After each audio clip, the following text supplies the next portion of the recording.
Okay, so if you haven't downloaded OBS Studio, go ahead and type in OBS download, and it should be the first one of the first ones to pop up. And this is what it looks like, and you'll want to download it for whatever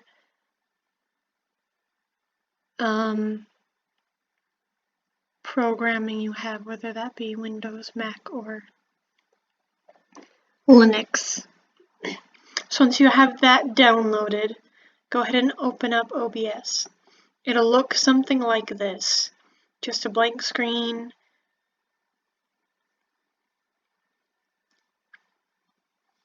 The first thing I want you to do is to create a scene. So you'll go down here over in the scenes and you'll click plus. And you'll want to name that scene. I'm just going to call it scene 1. You should be more specific when you name yours. Okay. So now that we have a scene, let's select a background.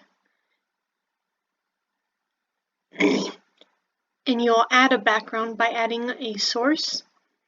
And this is where you'll see all your sources for each scene. So let's go add a source. You'll go down to the plus, and you'll go to image. And let's just call this image. Let's just call this image haunted house. Let's just call it mansion. Let's call it house. I already have mansion. Okay. And then it'll ask you to browse your computer for an image. I already have a bunch of images selected. I'm just going to choose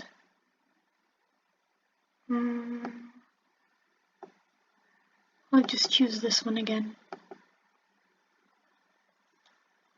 I'll click OK. And you see how it doesn't fit exactly on the screen? You can either click while this is selected, you can right click the image and go down to transform, and then go all the way down to stretch to screen, and it stretches the image a little bit, but it fills up the screen.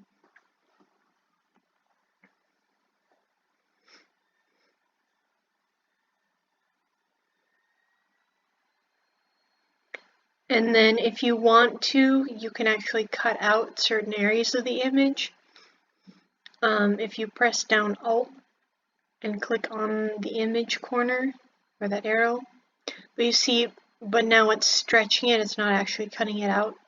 So before you stretch it, you need to make sure you go back to reset transform, and then you can go back, hover over the corner, press Alt, and then you can cut down your image to wherever you want it to be.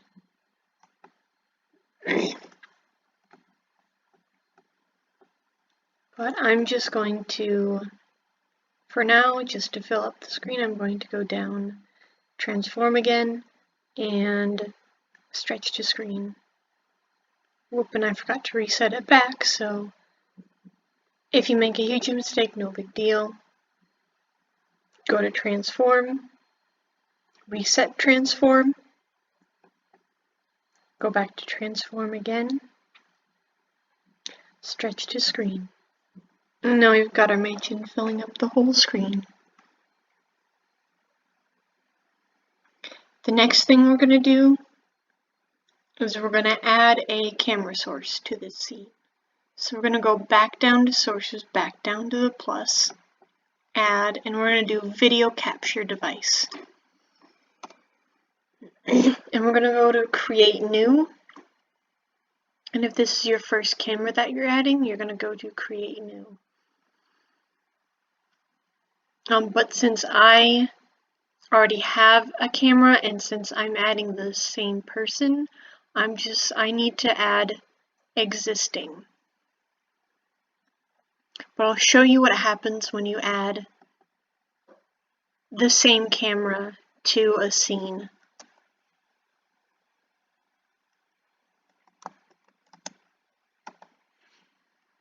Because I had a lot of problems trying to figure out what happened with it.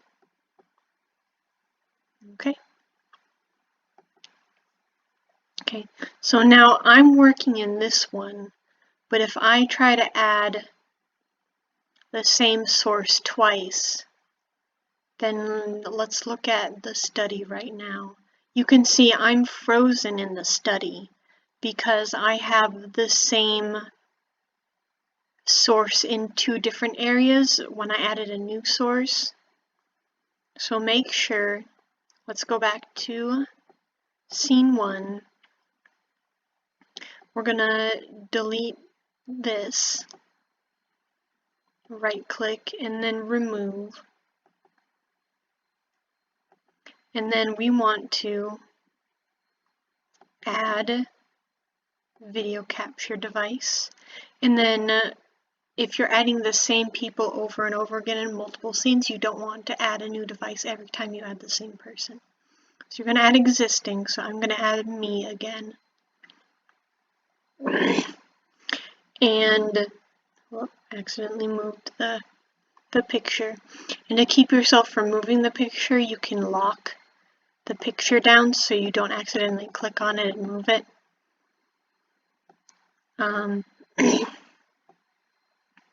When you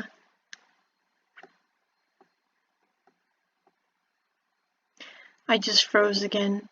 In order to fix that, you can deactivate it and then activate it again, and that should fix it. So you want to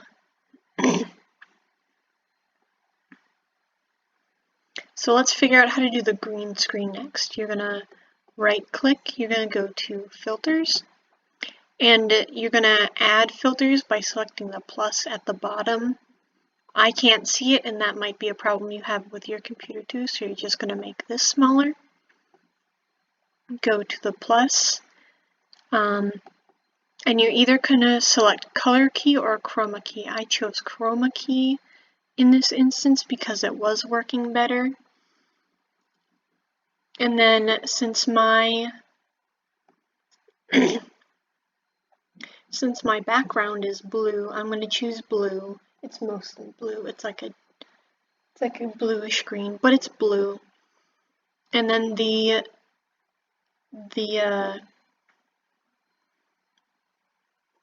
one you're going to use most is similarity, so you're just going to drag that up until your background is mostly covered, but your actor is still visible. And then you can do smoothness too. That helps with the edge around the actor. And key color spill reduction is just helping. It's just helping figure out what color to. Yeah. I'm actually not sure what that does, or how to put it into words, so I'll just show you. So I kind of like it right there. I'm going to close that, and you can see that it's doing its super good job of blending in. With green screens, you don't need a fancy green screen cloth. You just need maybe like put up a bright green tablecloth behind you or anything. I'm just using a towel, but obviously it needs to be bigger, probably a lot bigger, which is why most people order them. So again, press Alt and narrow it down. I'm going to narrow my screen down just so that I just get my green screen in just because I think it looks nicer. Yeah, and look at me. I'm in front of a haunted house or mansion. Ooh. Okay. Let's see. The next thing I want to show you is how to add some low tech filters onto these. So say you wanted like a red background or like a red tinge. Go ahead and go to add. I'm going to add another image, and we're going to add a red filter. And we're going to go pick an image. And that image is going to be this red background. And we're going to do stretch to screen. And you want to make sure that the filter that you add is in front of everything, because if you move it behind, then you're not going to see it. And the way you do that is go to sources and make sure the top layer you want to see is on the top of this list.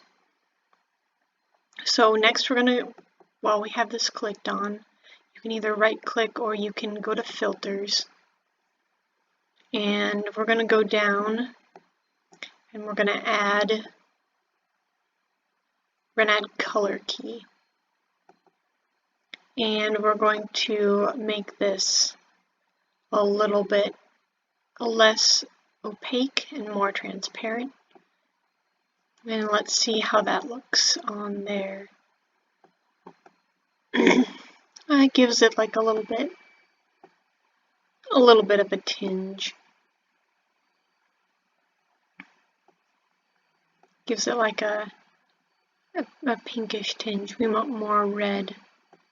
But I'd have to find a different picture to make that really, that's very saturated. Maybe that's what you're going for, but yeah.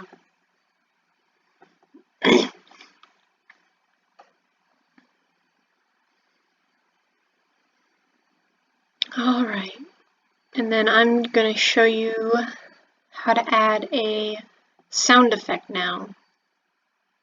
So let's go to add, and then I'm going to do media source. I'm going to say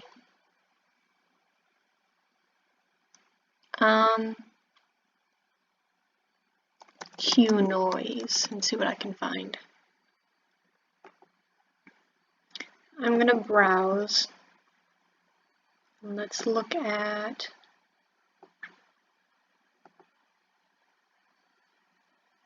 where was it? There's an easier way to do this. I'm just going to drag and drop. So I already have my sound files open. So I'm just going to click this harmonica and drag it down here. And there we go. So I'm going to turn the eye off, which is going to turn the sound off. And I'm also going to turn the red filter off by turning this eye off. Right, and I'm going to, as soon as I turn this eye on, the harmonica is going to play. You can tell it's playing because, oops.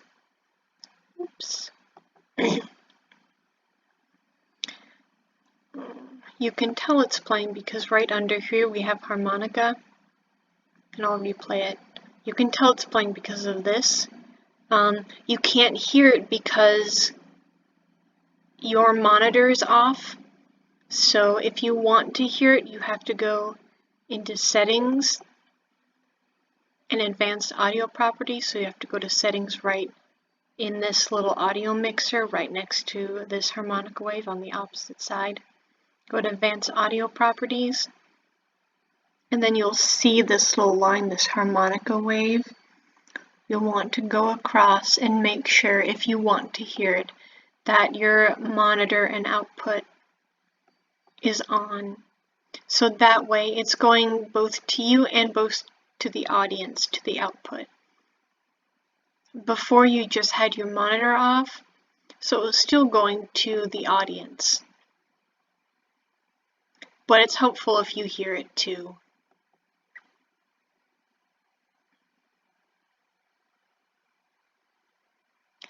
And yep. So now when I play it, you should be able to hear it. So I'm going to turn it off, and then I'm going to turn it on again. Yeah. Couldn't find a doorbell in fast enough time for what I wanted to add.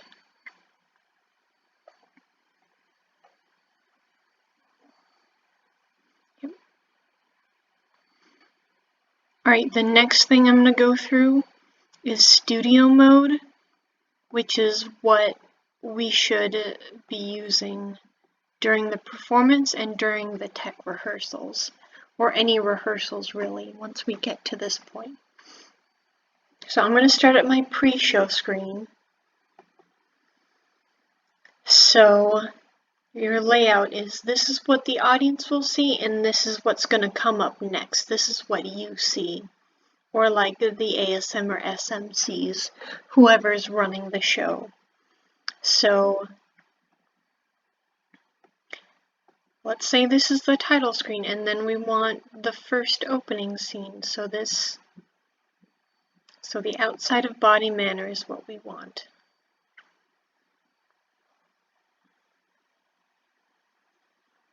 And we don't want anyone in it, so this is what we want next, and it's time to transition. So the stage manager will say go, or so we'll transition to that. And then let's get ready for our next scene. We're going to stay in our outside the body manner screen, and then we're going to add the person who's walking outside. That's me, I'm walking outside. If you want this person, gotta lock that down, gotta lock it down, otherwise it'll move. So you can move your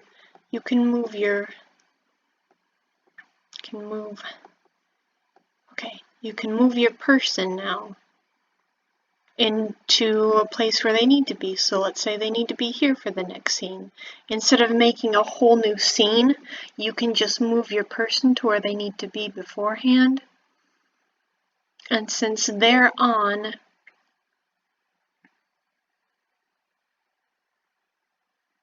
you can transition to that. I don't know why another thing is transitions. You can cut directly to it, or you can fade. Right now I have swipe because that's what I used to demonstrate last time, but I like fade the best. And right now the fade is set to 300 milliseconds, which is really fast. So I'll just show that. We'll just transition to the hallway. So and that's a fast fade. So we're going to go back to outside the body manner at, let's do 1300. And that's a little bit slower. That's a little bit nicer. All right. One way you could do two different scenes or two different places at the same time is having two images stacked on top of each other, having one in front of the other, and having one of them the eye out. So you have this eye crossed out. So this front door's hallway is gone. It's not showing, but as soon as you need it shown, you can bring it up and then transition. And then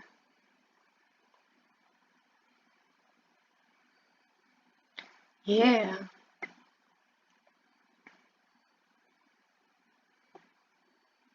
So ideally, this is what you would use for production because you can do a lot of things. You don't have to switch scenes for every new little thing you bring in, and that'll help with the speed and keeping it from lagging. If you add too many scenes, there's much more of a chance, it's much more likely that you will, it'll increase the lagging thing. I'm not like a professional tech person. With technology, I build sets, so if I lose my words, forgive me. I'm learning as I go too, but I want to create this video to help other people in class too, to figure it out. Okay. I'll add more about adding outside virtual cameras. So like adding your actors into this, I'll add that in the next video, but I'm already running on 20 minutes, so we'll make that into another video. Bye.